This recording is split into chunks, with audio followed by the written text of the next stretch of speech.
move now into the interior work. All the rough-in crews are here. We're going to take it. We've got everybody here today. Furnace guys are HVAC company, electrical company, tile installers, plumbers. It's a full house. Let's go see what these guys are up to. Okay, siding. Siding's on the ground. This is the first part of the order. This will be the left and the right side of the building.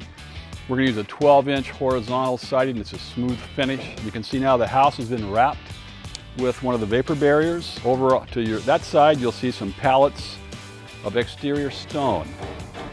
Those are going to go on this tall tower right here to my left, 15 feet in the air. We're going to use that white stone for that.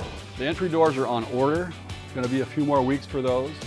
So in the meantime, 2 sheets of 4x8 plywood nailed up on the door to stop access for that.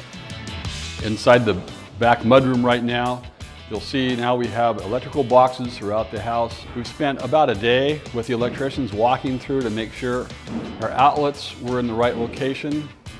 We have all of our switches laid out now. This takes quite a bit of time to get it right. Nothing behind a door. Everything's going to work 2 ways, 3 ways, multiple switches, fans, all of that's been accounted for.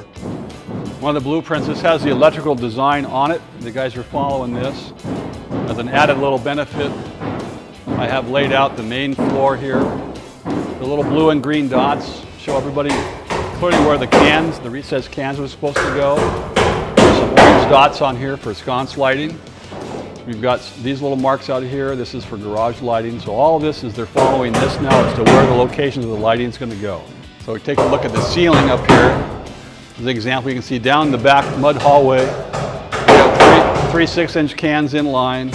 There's a switch to turn them on and off here, and a switch down there to turn them on and off, no matter which way you're coming. Powder room. We've got all these laid out now precisely because the band-aids we're going to use have very specific locations with drawers inside where the hot and cold line and the waste line have to go. Back to the main foyer. We're going to forego a main entry chandelier for this. We're going to use the 4-inch mini cans again. We've centered these so the alcove, we can also double these as art lights to hit different walls. That'll aim over here. This can, we're going to move down a notch, so this can be an art wall right here. And we'll put these on dimmers too, so if we want to do anything here, console tables, art displays, we're going to get that all lit. HVAC company is on site. You can see over on your left in the family room, there's 2 registers that have been cut in. They get those in place, they put a screen over them to keep construction debris out of them. So we've got these all throughout the house now, and we go to the lower level, you're going to see where the action is for the furnace.